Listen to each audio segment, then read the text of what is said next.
आज का दूसरा लेक्चर स्टार्ट करते हैं। आज हमने nomenclature of carboxylic acids study करना है।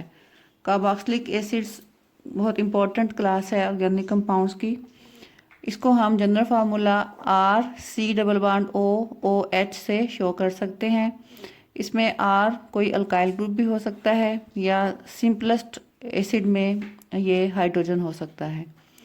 तो फंक्शनल ग्रुप जो बनता है कार्बोक्सिलिक एसिड का वो क्या होगा, C++OOH with a vacant vacancy at carbon. और इसको कंबाइंड फॉर्म में हम COOH इस तरह से भी लिख सकते हैं।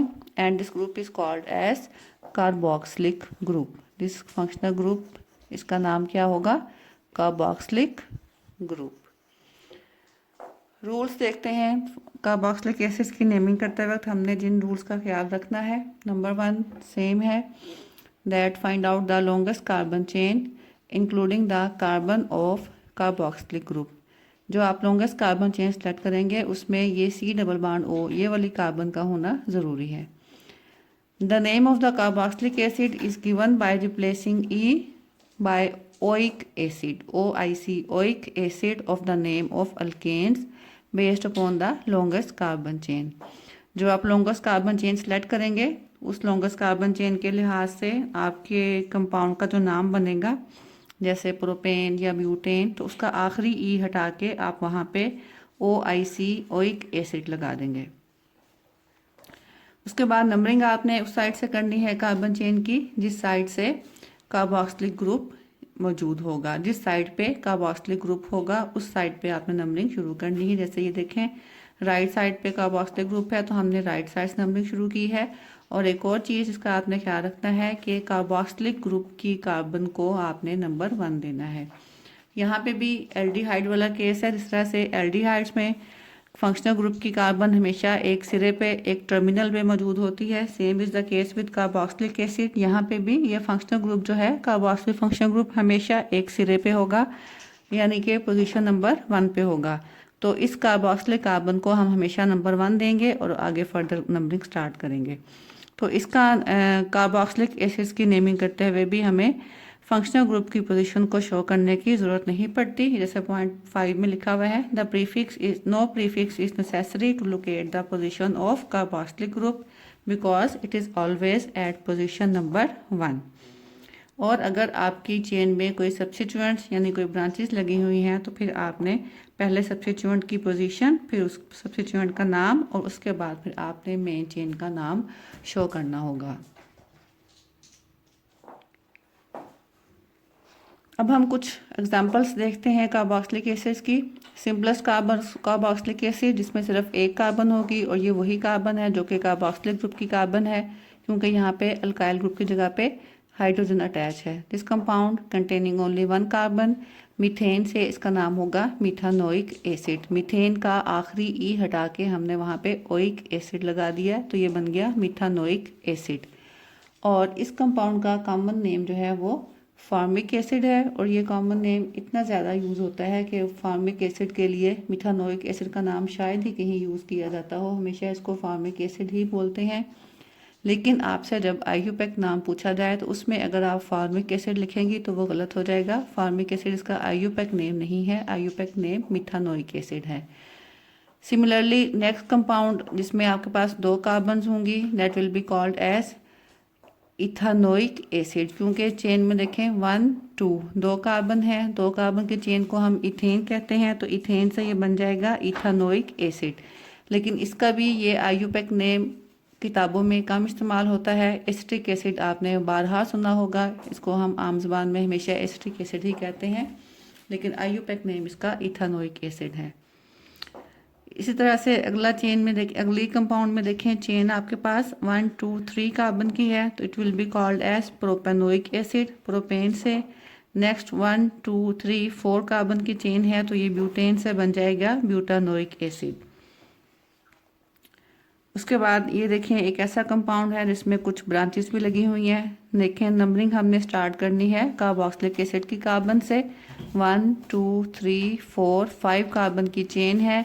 3rd कार्बन पे मिथाइल की ब्रांच है, 4 कार्बन पे मिथाइल की ब्रांच है। So this compound will be called as 3 4 dimethyl 3 4 का मतलब कि थर्ड कार्बन पे और 4 कार्बन पे ब्रांच है, ब्रांच डाई, क्योंकि दोनों कार्बन पे एक तरह की ब्रांच है मिथाइल, तो हमने उसको कहा डाई मिथाइल, 2 से डाई।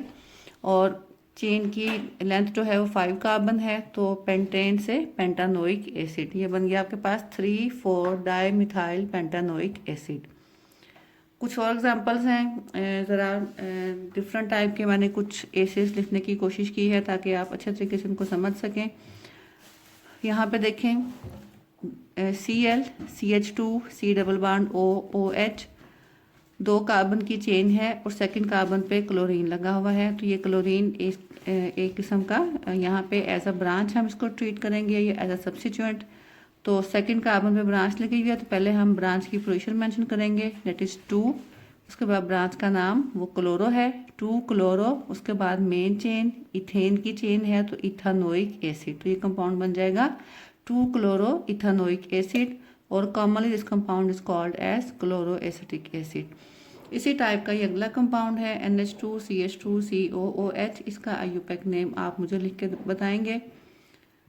थर्ड वन देखें C double bond O OH CH OH CH3, इसमें ये आपके पास मेन चेन है, जैसे मैंने लाइन ड्रॉ करके दिखाया हुआ है, और इसमें ये first carbon, second carbon, third carbon और सेकंड कार्बन पे लगा हुआ है OH ग्रुप। अब आपको पता है कि OH ग्रुप जो है वो अल्कोहल का फंक्शनल ग्रुप होता है।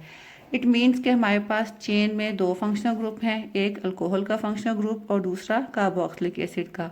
तो अब हम इस कंपाउंड को अल्कोहल समझेंगे या कार्बोक्सिलिक एसिड समझेंगे। तो जब भी इन 2 ग्रुप्स में कंपैरिजन हो तो आपने ख्याल रखना है कि हमेशा कार्बोक्सिलिक एसिड ग्रुप जो है वो प्रेफरेंस लेता है, यानी कि इस कंपाउंड को हम कार्बोक्सिलिक एसिड कहेंगे, अल्कोहल नहीं कहेंगे। ये OH ग्रुप जो है यहाँ पे, यानी कि फंक्शनल ग्रुप ज़ाहिर है किसी भी कंपाउंड में एक ही होगा, तो फंक्शनल ग्रुप इसमें ये है कार्बोक्सिलिक ग्रुप। तो अल्कोहलिक ग्रुप जो है इसको it will be treated as a branch और एज अ सब्स्टिट्यूएंट, जैसे मिथाइल की ब्रांच लगी हो सकती है या जैसे क्लोरीन ब्रोमीन टाइप की कोई ब्रांच हो सकती है, तो ऐसे ही ये ब्रांच है OH ग्रुप की, इसको हम कहेंगे हाइड्रोक्सी ग्रुप। तो कंपाउंड का नाम क्या बन जाएगा, सेकंड कार्बन पे ब्रांच है तो 2, ब्रांच का नाम क्या है हाइड्रोक्सी, 2 हाइड्रोक्सी, 3 कार्बन की चेन है तो प्रोपेन से बन गया प्रोपेनोइक एसिड। इस कंपाउंड का IUPAC नेम क्या होगा, 2 हाइड्रोक्सी प्रोपेनोइक एसिड। और commonly this compound is called as lactic acid. आपने नाम सुना होगा लैक्टिक एसिड का, तो ये उसका IUPAC नेम है और ये उसका स्ट्रक्चर फार्मूला। अगला कंपाउंड देखें, इसमें आपके पास 2 कार्बोक्सिलिक ग्रुप हैं, ये चेन है 1 2 3 4 कार्बन एटम्स की, ये स्ट्रेट चेन ही है। जैसा कि मैंने आपको बहुत पहले बताया था कि चेन चाहे जिस फॉर्म में भी लिखी हुई हो, लेकिन अगर कार्बन नंबर्स पे पेंसिल फेरते हुए आपको किसी पॉइंट पे भी अपनी पेंसिल को दोबारा पीछे की तरफ ना लाना पड़े, इसका मतलब ये स्ट्रेट चेन है। तो देखें कहीं भी हमारी पेंसिल जो है वो पीछे की तरफ नहीं जा रही है दोबारा से, तो ये हमारे पास 4 कार्बन की स्ट्रेट चेन है और इसमें 2 हमारे पास कार्बोक्सिलिक ग्रुप लगे हुए हैं। तो रूल्स में ये बात बताना जो है वो मिस हो गई है कि अगर चेन में 2 कार्बोक्सिलिक ग्रुप लगे हुए हों, यानी कि एक राइट टर्मिनल पे होगा जाहिर है और दूसरा जो है वो लेफ्ट टर्मिनल पे होगा, तो फिर हमने ओइक एसिड के साथ डाई लगाना है, डाई ओइक एसिड। डाई का मतलब 2, इसका मतलब ये है कि इसमें 2 कार्बोक्सिलिक ग्रुप हैं। तो यहाँ पे हमारी चेन जो है उसकी लेंथ 4 कार्बन की है, 1 2 3 4, तो ये बन जाएगा ब्यूटेन डाई ओइक एसिड। अगर आप इसको ब्यूटानोइक एसिड कह देंगी तो वो सही नहीं होगा, क्योंकि ब्यूटानोइक एसिड तो ये बता रहा है कि इसमें सिर्फ एक कार्बोक्सिलिक ग्रुप है, ये जैसे ऊपर लिखा हुआ है हमने फार्मूला ब्यूटानोइक एसिड का। तो इसमें देखें फ़र्क क्या है, यहाँ पे सिर्फ एक कार्बोक्सिलिक ग्रुप था, यहाँ पे 2 कार्बोक्सिलिक ग्रुप हैं, तो it will be called as butane dioic acid and this compound is commonly called as succinic acid.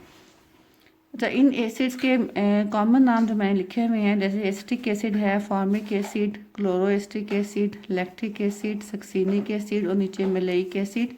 इनको आपने ज़रूर याद करना है इनके स्ट्रक्चर्स के साथ साथ, क्योंकि बाज़-औक़ात एग्ज़ाम में कॉमन नेम आ जाता है और आपसे कहा जाता है कि आप इसका स्ट्रक्चर फार्मूला लिखें, तो वो आपको याद होगा तो ही आप लिख पाएंगे। अगला कंपाउंड भी इसी टाइप का है, लेकिन फ़र्क सिर्फ ये है कि इसमें 2 कार्बोक्सिलिक ग्रुप के साथ साथ एक कार्बन कार्बन डबल बॉन्ड भी है। तो कार्बन कार्बन डबल बॉन्ड को भी हम as a functional group treat करते हैं, जैसा कि आपको पता है अल्कीन्स में। लेकिन अब फिर वही बात कि यहाँ पे दो फंक्शनल ग्रुप आ गए, एक कार्बोक्सिलिक ग्रुप, एक डबल बॉन्ड। तो कार्बोक्सिलिक ग्रुप की मौजूदगी में डबल बॉन्ड की हैसियत जो है वो कम हो जाती है, सानवी हो जाती है। तो हम इसको, इस कंपाउंड को कार्बोक्सिलिक एसिड के तौर पे ही नाम देंगे और इसको सिर्फ इस पोजीशन मेंशन करेंगे कि डबल बॉन्ड कहाँ है। तो ये आपका बन जाएगा 1 2 3 4 कार्बन की चेन है, तो ब्यूटेन से ब्यूटीन डाइओइक एसिड। अच्छा, अब मैंने कार्बन कार्बन डबल बॉन्ड की पोजीशन यहाँ पे शो नहीं की, क्योंकि ब्यूटीन डाइओइक एसिड में इन दो कार्बन्स के अलावा और कोई जगह नहीं है जहाँ पे कार्बन कार्बन डबल बॉन्ड आ सके, क्योंकि बाकी सब कार्बन्स की वैलेंसी जो है कहीं भी ऐसी नहीं है कि जहाँ पे डबल बॉन्ड बन सके सिवाय सेकंड और थर्ड कार्बन के बीच में। इसलिए इसकी पोजीशन जो है, क्योंकि कोई और पॉसिबिलिटी नहीं है, तो इसकी पोजीशन मेंशन करने की ज़रूरत नहीं है। उसके बाद सेकेंड ईयर क्लास, ये एक कंपाउंड मैंने यहाँ पे स्ट्रक्चर लिखा है, इसका आईयूपैक नेम आपने लिख के मुझे सेंड करना है। तो ये हमारा कार्बोक्सिलिक एसिड्स के बारे में लेक्चर कंप्लीट हुआ। नेक्स्ट लेक्चर तक के लिए अल्लाह हाफिज़।